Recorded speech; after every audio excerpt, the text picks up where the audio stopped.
Hi, welcome back to New England Fire Cooking. I'm Aaron Higgins, and today in this video, I'm going to show you how to make what I call the ultimate surf and turf. Some grilled ribeye steaks with some whitefish fillets and a creamy, cheesy cream sauce.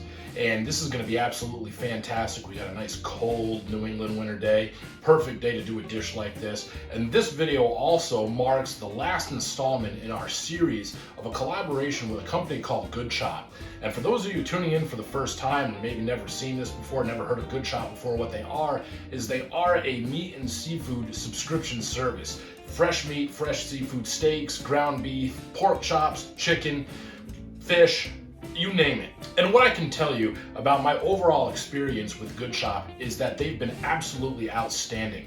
From the shipping, from the packaging of the food, to its refrigeration techniques, its freezing techniques to send them to your house, the overall quality, freshness, and flavor, you just can't beat it. And I've tried other meat from subscription food services. I'm not gonna throw any names out there, but some of the major ones that you maybe heard about on TV or on the internet that send you prepared meals with all the ingredients and that sort of thing, you're simply not going to get quality from those companies that you will from Good Chop. So far, I gotta say they're an excellent service.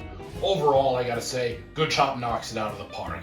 Every single cook we've had so far, we haven't been disappointed, and I've got no reason to think that we're going to be disappointed for this cook either. So without further ado, let's dive right into this ultimate surf and turf. Let's get to grilling. So for our surf, we have some Pacific cod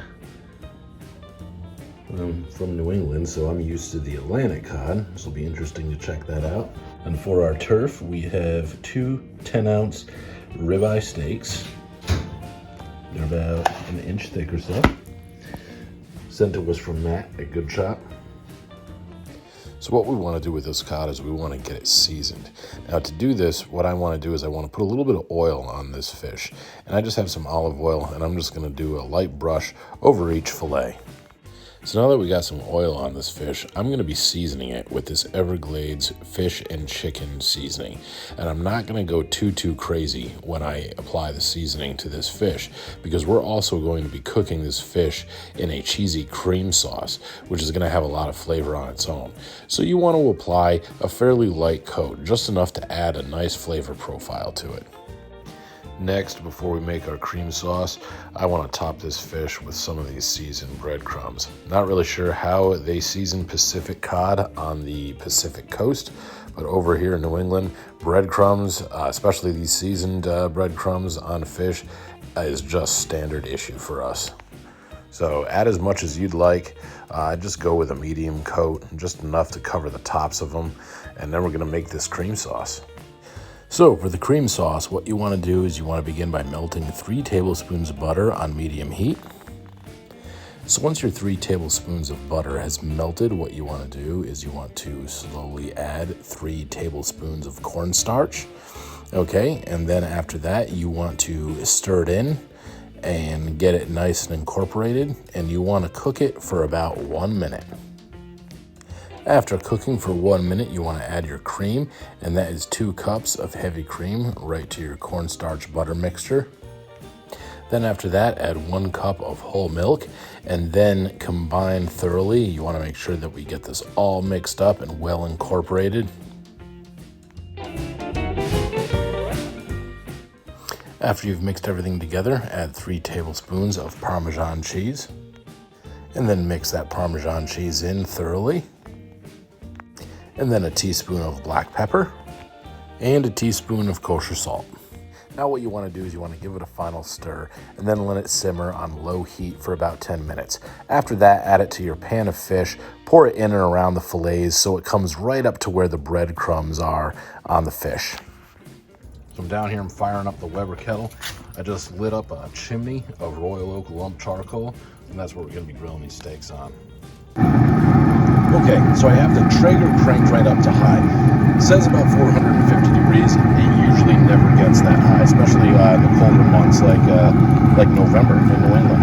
You want to cook this if you do this in the oven or any other smoker. Your target temperature is 400. I set it right up to high. I might get up to around 425, something like that. You just got to keep an eye on these. Make sure you don't dry them out. What I did here was I poured the cream sauce in and around the fillets. And you want to kind of get it to where it's just about touching the breadcrumbs. If you get a little low like that, that's fine. It's not the end of the world. Just a thick fillet. Now before I get this closed, I want to take some of this cooking spray here and just dust the top of these breadcrumbs. We'll give it a nice golden brown color as it cooks. You can use melted butter, something like that.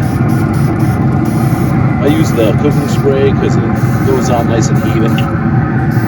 You could always saute your breadcrumbs in butter too. I figured we got plenty of butter with the cream sauce, so I'm just going with some cooking spray. Now we're going to get these bad boys closed. We're going to check on them in about 25 minutes. And now for our turf. Here we have some ribeyes, and they were sent to us by Good Chop. And these steaks look absolutely beautiful. They've got some really nice marbling running through them. They got a great color. And just like the fish, we're going to brush a nice light coat of olive oil over the top of these steaks, which is going to serve as a binder for our rub to stick to. To season this steak, we're going to be using the Cattleman's Smokehouse rub. It's a coarse grind seasoning. It's going to be perfect for these ribeyes. A lot of savory notes, your salt, pepper, garlic, a little bit of ancho chili, some onion, and it's just going to give this steak a great flavor profile, especially when it's seared over charcoal. And what we're going to do is we're going to give these steaks a nice, even, I'd say, medium coat of this seasoning. Okay, so we got a nice hot bit of charcoal. And now, what I'm going to do is I'm going to lay these steaks down at a 45-degree angle across the grates.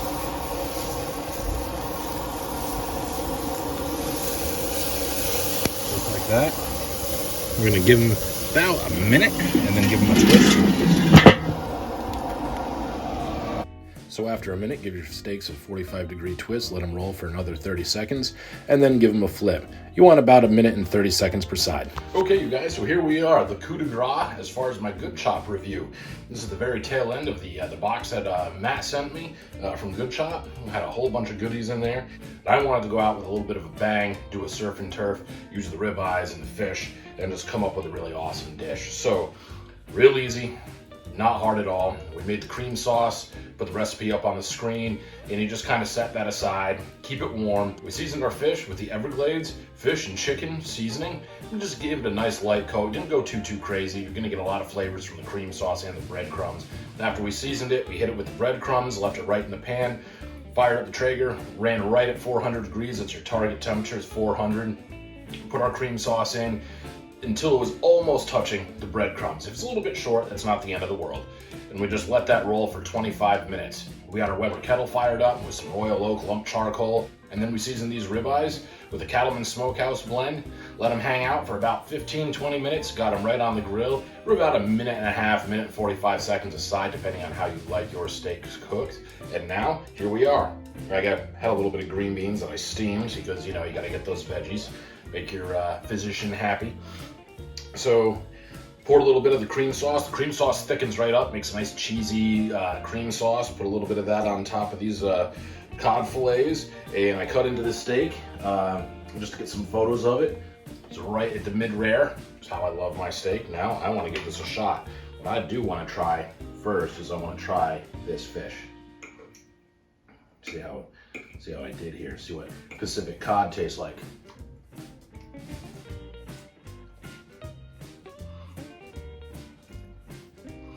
Good Chop, you nailed it.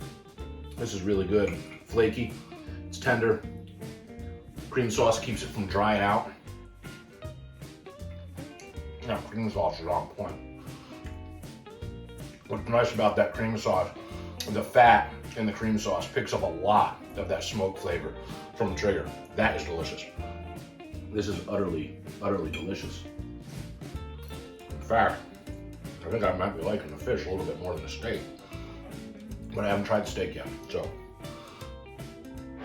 you can see if I can get me off a bite here.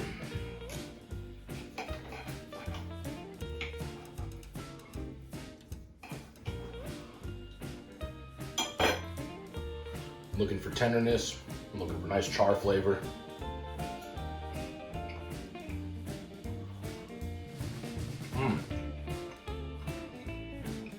Perfect. Perfect tenderness, really juicy. Marbling on these steaks are very, very good. Better than what I typically see in a grocery store. So, again, good job. Nice job. Very nice job. I'm gonna put a link to their website in the description of this video if you want to check them out. They're a subscription-based service selling fresh meat and seafood. This might be something that works out really well for you. Going back in for another bite of the steak. Then you know what I'm gonna do? I gotta come back over to this fish. I got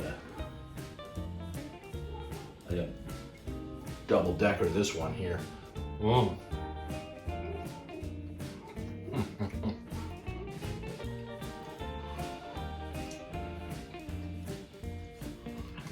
Guys, if you like surf and turf, you gotta give this recipe a shot.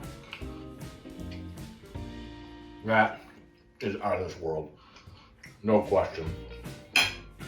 And I've never had Pacific cod before. I gotta tell you, I can't tell too much of a difference between that and Atlantic cod, so that's a win for the Pacific Ocean, in my book. Over here in New England, we're the opposite side of the country. All of our fish is coming right out of the Atlantic Ocean, and I got no complaints about the Pacific thus far. Anyway, guys, if you like what you see here and you like what we're doing on this channel, give us a subscribe, check us out on Instagram, check us out on Facebook, leave your comments in the comments section. We'd love to hear from you. Thanks for hanging out with us today, and we'll see you next time.